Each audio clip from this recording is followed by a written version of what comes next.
오늘 요요 현상 극복하기라는 제목 가지고 하나님의 말씀 증거하겠습니다. 우리 몸속에는요, 두 가지 제약이 있다고 합니다. 우리 사람의 몸에는요, 첫 번째 동물적인 악한 본성이 있다고 합니다. 그래서 먹는 것, 입는 것, 자는 것, 성욕, 그리고 빼앗으려고 하는 그런 나쁜 욕구가 있다고 합니다. 동물적인 것. 또 한 가지는 악마적인 욕구가 있다고 합니다. 남을 무시하고 내가 우위에 서려고 그러고 도덕적으로 자기가 위로 가려고 하고, 그걸 다른 말로 교만이라고 합니다. 그러니까 우리 마음속에는 욕구와 교만이라는 두 축이 우리 안에 존재하고 있다고 합니다. 오늘 말씀 제목이 요요 현상이라고 하는데요.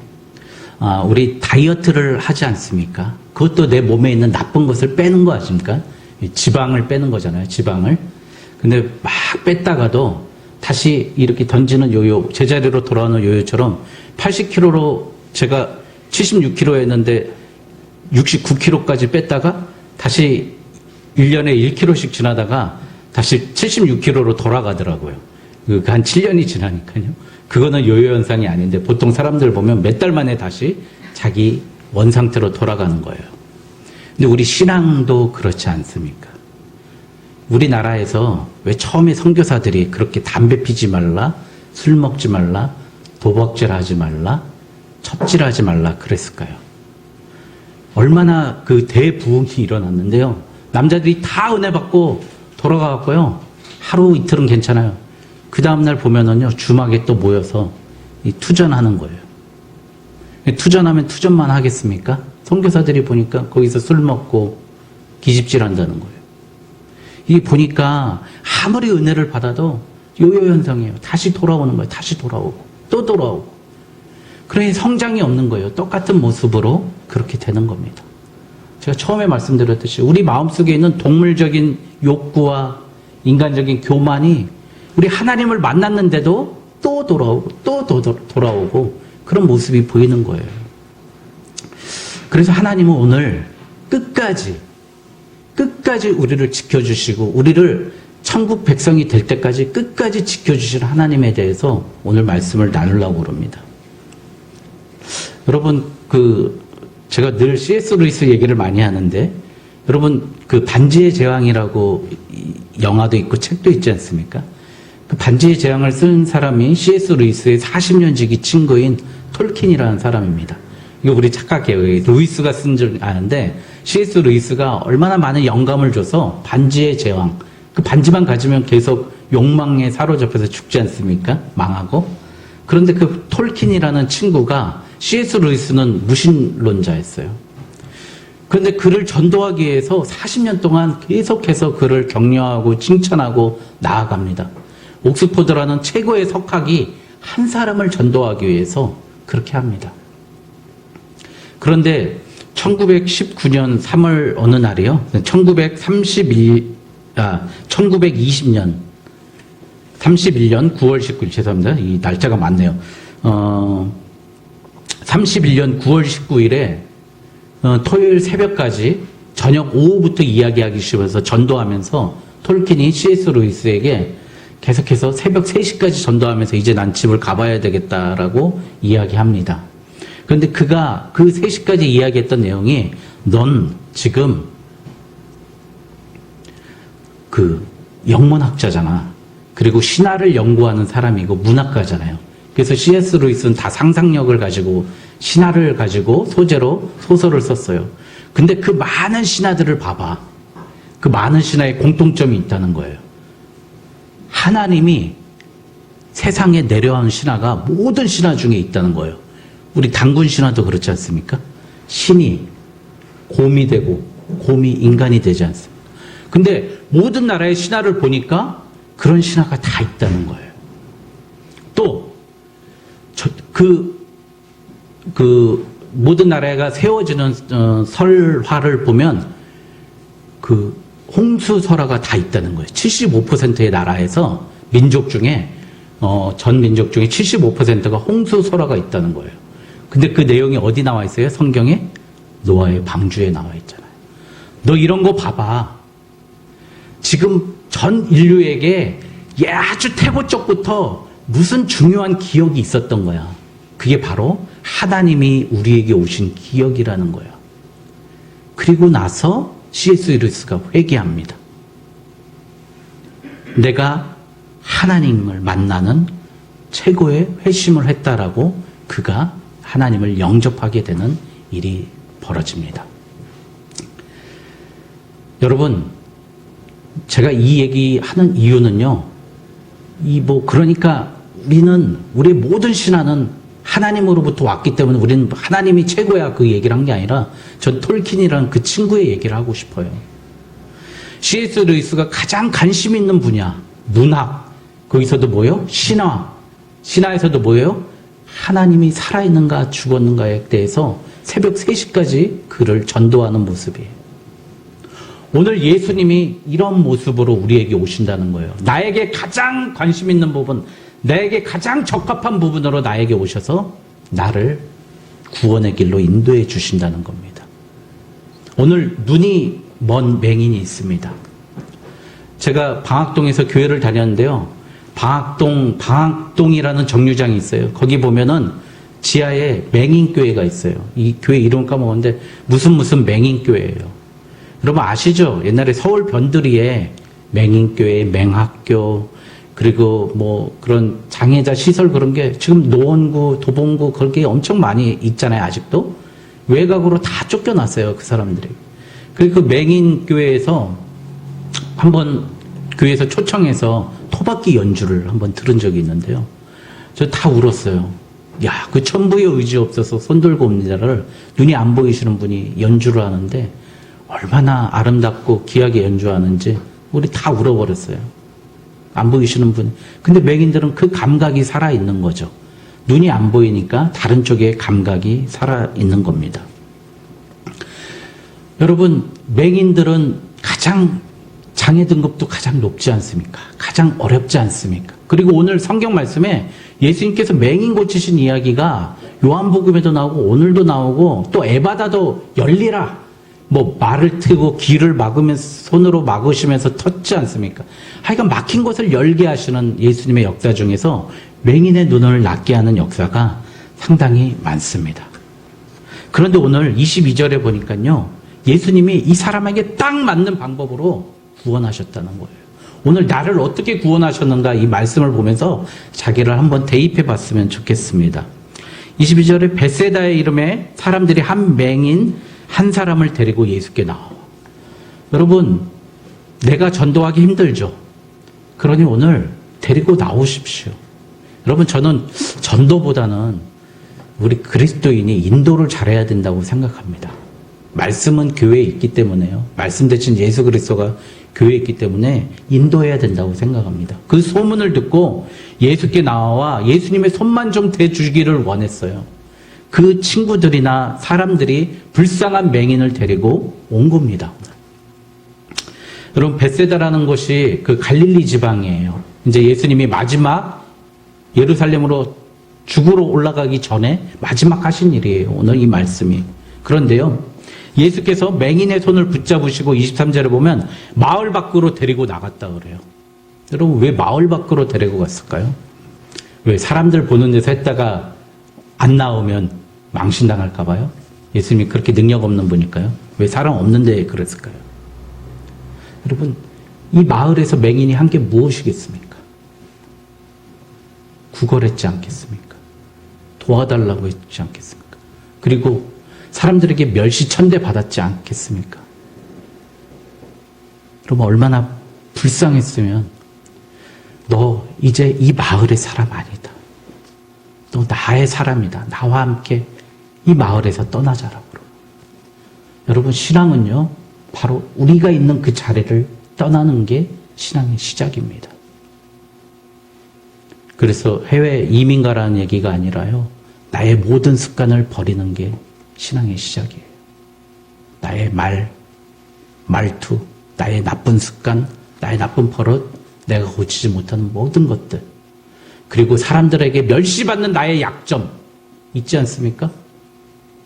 사람들이 나를 미워하는 그 약점, 그리고 사람들에게 의존하고 있는 나의 악한 그 거지 근성, 그거 버리고라는 거예요. 예수님은 그의 손을 붙잡고 나가십니다. 마을에서. 여러분, 그리고 눈에 침을 뱉으시며 그에게 안수하신다. 여러분, 이 침 뱉는다는 거에 대해서 여러분 참 이상하지 않습니까? 예수님이 그렇게 맹인을 사랑했는데, 그 시각장애인을 사랑했는데 왜 침을 뱉었을까요? 여러분, 이 침 뱉은 장면이 자주 나옵니다. 요한복음 5장에서도 마찬가지예요. 침을 뱉어서 짓이겨가지고요, 눈에 바르잖아요. 왜 이럴까요, 예수님께서? 여러분, 우리 말씀 어디서 많이 본 것 같은데, 우리 눈이, 그 눈이 제대로 된 눈입니까? 어떻게 보면 저주받은 눈입니까? 저주받은 눈이지 않습니까? 예수님께서 그 눈에 대해서 예수님이 저주하는 거예요. 내 눈이 범죄하였다면 떼어버리라. 여러분, 그 눈 가지고 넌 살 수 없다. 하나님께서, 예수님께서 그 눈에 대해서 침을 뱉으시면서 멸시하는 거예요. 너 지금 그 눈 가지고 세상 살면 안 되는 거야. 그 말씀하시는 거예요. 그래서 침을 뱉는다고 그런 거예요. 여러분, 레위기 15장 7절에 보면 유출병 있는 사람의 침이 튀겼으면 부정하다, 부정하다. 이 침이 항상 저주의 상징이었어요. 신명기 25장 9절에 보면은 형이 죽었어. 그러면 형의 아내를 누가 취해요? 동생이 취하죠. 근데 동생이 취해야 되는 게 법이에요. 그게 계대 혼인법인데, 그 여인이 난 죽어도 동생하고 못 살아요. 그러면 그 가족들이 그 여인에게 보이는 데서 다 침을 뱉고요, 얼굴에 침을 뱉고 나서 쫓아내라는 거예요. 멸시하고 저주하라는 거예요. 이런 말씀도 있습니다. 욥기 17장 6절에 보면은 그들이 내 얼굴에 침을 뱉는구나 라면서 탄식합니다. 친구들이 자기 얼굴에 침을 뱉었다는 거예요. 멸시하는 것입니다. 욥기 30장 10절에 그들이 나를 미워하고 멀리하고 서슴지 않고 내 얼굴에 침을 뱉는도다. 예수님이 그렇게 사랑하는 그 사람에게 왜 침을 뱉어요? 네 눈이 범죄했기 때문에 네 눈을 멸하겠다 말씀하시는 겁니다. 예수님 마태복음 5장 29절에 만일 내 오른눈이 너로 실족하게 하거든 빼어버리라. 내 백체 중 하나가 없어지고 온몸이 지옥에 던지는 것이 유익하다고 그래요. 던져지지 않는 것이 유익하다고 그래요. 여러분, 내 팔이 범죄했으면 이 더러운 팔로 천국에 갈 수 없다는 거예요. 여러분, 아까 제가 말씀드렸죠. 마을에 단절이 있었습니다.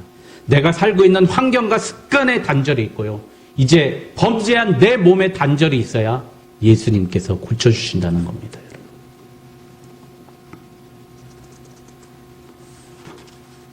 여러분, 떼어버리고 있습니까? 내 범죄한 것 단절하고 있습니까? 24절에 보니까요, 이제 그에게 쳐다봐서 무엇이 보이느냐 물어봤더니 그 사람이 이렇게 얘기해요. 사람들이 보이나이다. 나무 같은 것들이 보이나이다. 희미하게 보인다는 거예요. 예수님을 만나고 예수님의 치료함을 받았고 예수님의 구원을 받았는데도 제 모습이에요. 아직도 세상의 헛된 것을 보고 있는 거예요. 여기서 보다가요, 그냥 육신적인 눈 시각으로 보다는 뜻이에요. 나무 같은 것들이 보입니다 라고 이야기해요. 우리의 눈이 예수님 만났는데도 아직도 멀어져 있다는 거예요. 그런데 예수님이요, 25절에 보니까 그 눈에 다시 안수하심에 예수님은 끝까지 포기하지 않고요, 다시 또 안수해 주시는 거예요. 여러분, 우리는 하나님 믿었다 그래도 멀리 떠났다가 다시 나무와 같이 보입니다. 엉뚱한 것 보면서 다시 하나님을 배반하지만 예수님은 우리의 눈을 다시 만져주시면서 요요 현상이 없게 만드시는 예수님입니다. 하나님이 예수님 우리를 성결하게 만들으셨으면 성결한 그대로 나아가게 만드시는 게 예수님의 사랑이에요. 우리는 맨날 되돌아가잖아요. 세상 등지고 십자가 보내야 하는데 십자가 등지고 세상 보잖아요. 그 눈을 고치라는 겁니다. 25절에 그가 주목하여 보더니, 여기서 모든 것을 밝히 보는지라. 여기서 보는 이 헬라어 단어가 엠블레포, 무슨 뜻이냐면 주목하다, 깊이 생각하다. 이제 육신의 눈으로 보는 게 아니라 주목하는 거예요. 누굴 주목해요? 예수님을 주목하는 눈으로 보는 거예요. 예수님을 깊이 생각하는 그 눈으로 우리가 보는 겁니다. 여러분, 세상 우리가 보이는 것과 우리가 보는 것이 맞습니까? 정확합니까? 여러분, 밤하늘의 별을 보십시오. 그게 지금 있는 별입니까? 아니에요. 200만 년 전에 있던 그 별을 우리가 보고 있는 겁니다. 여러분, 초생달이 떴다 그래서 달의 모양이 부메랑 같이 생겼습니까? 아니에요. 달은 동그랗게 생겼습니다. 우리가 보아지는 것, 그것만 봐서는 안 돼요. 하나님의 말씀의 눈으로 주목하여 생각하는 눈으로 세상을 보라는 거예요. 이 사람 처음에 예수님 만나서 고침 받았는데도 엉뚱한 거 보는 거예요. 근데 예수님 포기하지 않은 겁니다. 끝까지 포기하지 않으시는 예수님. 여러분, 부부관계에서 참 보면 제가 이 목사님들도 보면은 부부관계가 저한테 맨날 얘기하는 게 가정 때문에 힘들다는 거예요. 아내 때문에 힘들다는 거예요. 목사님들 다 하나같이. 근데 거기서 하는 얘기가 나는 할 만큼 했다는 거예요. 최선을 다했다는 거예요. 여러분, 그러나 죄송하지만 우리는 최선을 다하는 사람이 아니라요. 끝까지 하는 사람입니다. 예수님이 우리를 끝까지 붙잡고 계시기 때문이에요. 할 만큼 했으니까 이제 포기한다는 거예요. 근데 예수님은 오늘 한 번 해서 안 되니까 또 그를 만져주시면서 그를 치료하십니다. 끝까지 가시는 거예요.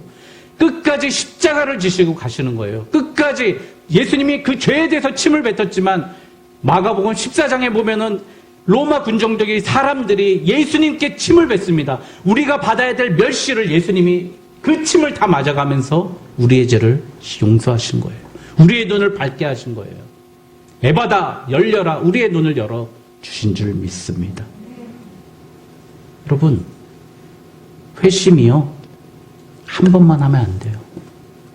여러분, 오늘 제가 C.S. 루이스 얘기했는데 C.S. 루이스는 3번의 회심이 있었어요. 어거스틴은요, 수없이 많은 회심이 있었어요. 여러분, 하나님께서 가장 영광 받으시는 것은 한 사람의 회심입니다.